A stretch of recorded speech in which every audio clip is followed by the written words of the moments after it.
I am here to announce my ideal starting lineup for the 2024 Mariners. What is it? You will find out after a word from our sponsor, SeatGeek. SeatGeek is a mobile ticketing app for sporting events, concerts, and other events. They make the buying experience easier by the app ranking each ticket from 0 to 10 to see if you are getting a good deal, and you can see exactly where you are sitting. I regularly use that app, and I have had nothing but a fantastic experience with SeatGeek. Use my promo code ROOFTOPSPORTS to get $20 off of your first purchase. Link to the code, app, and website will be in the description, so take advantage, and thank you. But yes, we want to go over the potential starting lineup for the Mariners, and I'll go first because I actually wrote it down. For your leadoff hitter, it's going to be JP Crawford because the guy takes at least 10 pitches sometimes to strike out, gets on base, and he just happens to be that guy. I mean, it just felt much more natural when JP was the leadoff than Julio was. And I knew that at some point Julio it just wasn't, I didn't think it was sustainable for him to be a leadoff hitter back in the day. But speak of Julio, number 2 is Julio. Usually you put your best offensive hitter as your number 2. Number 3, Polanco, considering how he's been doing in spring training, and he was projected to be one of our best offensive hitters. Number 4, cleanup is going to be Mitch Garver. Some may say Cal Raleigh, but he does feel more of like a 5th guy than a 4th guy, so I'll put Mitch Garver there. For your catcher, I think it's Cal Raleigh. I'm not sure, but yeah, it's going to be Cal Raleigh. He is the big dumper, could be one of the leaders, and I know that my friend Trident, he said that he may have a shot for an MVP. Right field, I want it to be a platoon between Mitch Haniger and Dominic Canzone.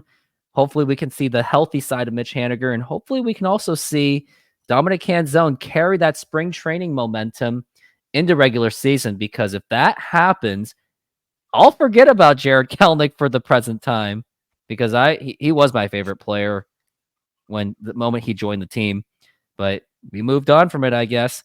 First base, I want Ty France. Never again as the number 3 guy, because no matter how good he is, he will always hit into that double play. Even in his all-star years, he'll still do that. But I think he'd be effective as a number 7 guy. And look at that drive line workout he's been doing. Hopefully that can translate over. Yes, it doesn't guarantee, but it can't hurt, is all I can say. Left field, Luke Raley, only because he has shown his struggles, but maybe if he does a little bit better, maybe he can move up a couple spots. I don't know, but I mean, I would expect Luke Raley to be the starter for the left fielder. And third base, last but not least, I think we all going to agree with it. Everyone's going to agree with it. Even fans that don't like each other will agree with it. Josh Rojas and Luis Urias as the platoon, and hopefully they will both work out. I like the idea. I'm just nervous about their defense. That's all. And now I'm going to turn it over to you for your starting lineup for the Seattle Mariners. Okay, so I didn't write this down, so I'm, I just started to do it a little bit, so I'm going to go off the cuff here. First, I do agree JP Crawford should be the leadoff hitter. I felt like we started to see a new hitter when he slotted into that position, because he started last year in the 9-hole, and I think he did great. He had multiple leadoff home runs, and I just feel like he has the on-base percentage. He can work the walks. That it makes sense, because when you're constructing a lineup, you want those first 2 guys to get on base so that the 3 and 4 hole hitters can drive them in some way, shape, or form. And it has to start with JP. It has to start with Julio too.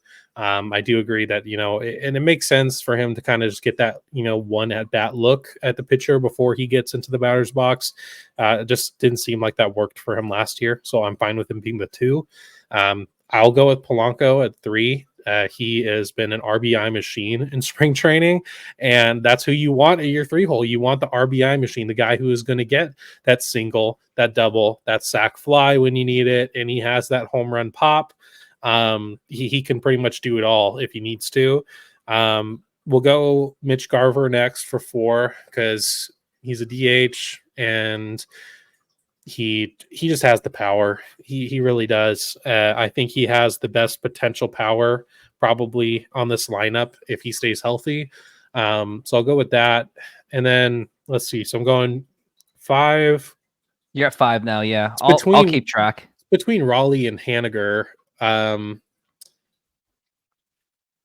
I would say until we maybe know more, I'd maybe do Raleigh with Haniger just because he's still coming back. Like he's been hot this spring, but he has the injury issues and he had two kind of rough seasons in San Francisco. So I'll go Raleigh and then Haniger. So that's your 5 and 6, and then what that leaves me You got three left more to field, go. third base, and then I feel like I'm missing First one though. base. First base.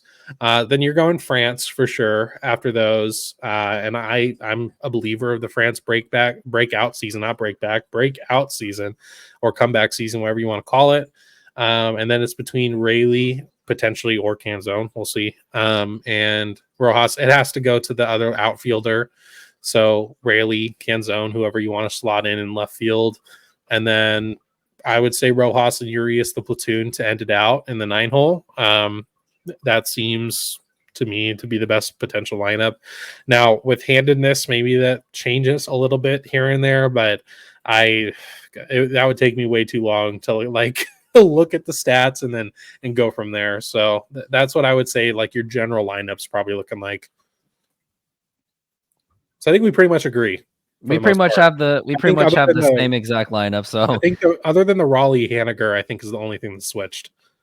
yeah, I mean, yeah, that sounds about right. And going back to JP, I remember when he was an 8 to 9 guy. I actually looked up his stats, and when I looked him up, it was like it made numbers wise, even as much as Scott is an analytical guy, it made no sense to put where JP Crawford was. And I actually do believe that was one of the reasons why the offense was so stagnant. I sometimes think if Scott Service moved JP Crawford to lead off like one game earlier, I think they make the playoffs. And I know Yeah. that's crazy talk, but it's crazy how one little decision changes the entire course of a season. Mm-hmm. And then, do you remember the good old days when Jared Kelnick was even our leadoff hitter? And I remember I was like, no, please do not do that. He No. strikes out way too much. And he seems Yeah. like a guy that should be driving in runs, but Scott's like, nah, we got to put him out there first anyway. And like, yeah. And then he'd Yeah. bat like barely 100. Well, in like the classic way, when you look at lineup construction, you want your 1-2 guys, like I said earlier, to be your on base percentage, your high on base percentage guys. You want your third to be a good mix of all three. So basically, your best like overall hitter. You want your 4 to be the high slug guy, the guy who's going to potentially hit that grand slam or whatever to hypothetically knock in the hopefully 3 people on base or 2. And then after that, you kind of restart a little bit. You go for an on base guy. You go for, a couple that are kind of just even across the board. And then your 9th hole is always going to be your, least formidable at bat for the most part. But, when I look at the 1 through 9, I feel pretty good about it, at least as of right now, because I'm a pretty optimistic person when it comes to talking about the Mariners and how I think they're going to perform. So I think I'm probably a little overly optimistic. However, I have faith in Ty France. I have faith in both Luis Urias and Josh Rojas to be pretty just valuable players. I'm not saying they're going to be all stars, just valuable players, especially Josh Rojas. I'm really high on him. I think he has the perfect swing for T-Mobile Park. He's able, and we saw it when he came into Seattle. He's starting to lift the ball. He's a lefty, and he's starting to lift that ball just over first base and second baseman, and plunk it down into right field. That's going to play really well. So overall, though, I like this lineup. I think it's a lot better than last year's, especially opening day. We had Tommy LaStella as a DH. If we don't want to, recall that, so I think anything is better than that. And don't forget, for now, I mean, Julio and Cal can easily take over for that. But as of now, we don't have 200 strikeouts if you look at, or 400 strikeouts if you look at 2023 if they are here today. Rayleigh Because could be close. Because Teoscar and Eugenio was a nightmare. Now, I liked Suarez. I let him off the hook, but Teoscar, I did not let him off the hook because not only was 200 strikeouts was just too much for me, but his defense was also, it was hard to watch. Like, and I actually caught it in my live shows where I actually saw twice he literally let the ball just go right past him, like oopsie. It was Mhm. just so bad. Like, if Yeah. I watched it again, I would have laughed. So, but and I actually took the time to also look at JP Crawford's, and the numbers are absolutely insane to look at. When he was an 8 to 9 guy, he hit 1 home run, had a batting average around 255, 16 walks to 17 strikeouts. So just those little numbers alone prove that he should have started as the number one. And then when he was a leadoff, 18 home runs, 52 RBIs, 73 walks. He did strike out a little bit more, but maybe some of those strikeouts took like 5+ pitches, and a 379 on base percentage. So I think it's just crazy that when you look at those numbers, it's just nuts to look at it. That number Yep. 9, he's a 1 home run, and then no. Imagine if he played most of the season, he would have reached 20 home runs each. I think he could have creeped up to 25, but I mean that's Mhm. 2023. I mean, obviously, let's just put that behind us and just look forward to 24. And thank you for watching that. Check out these other Mariners videos. I got Mariners current event videos and Mariners nostalgic content. Take a look.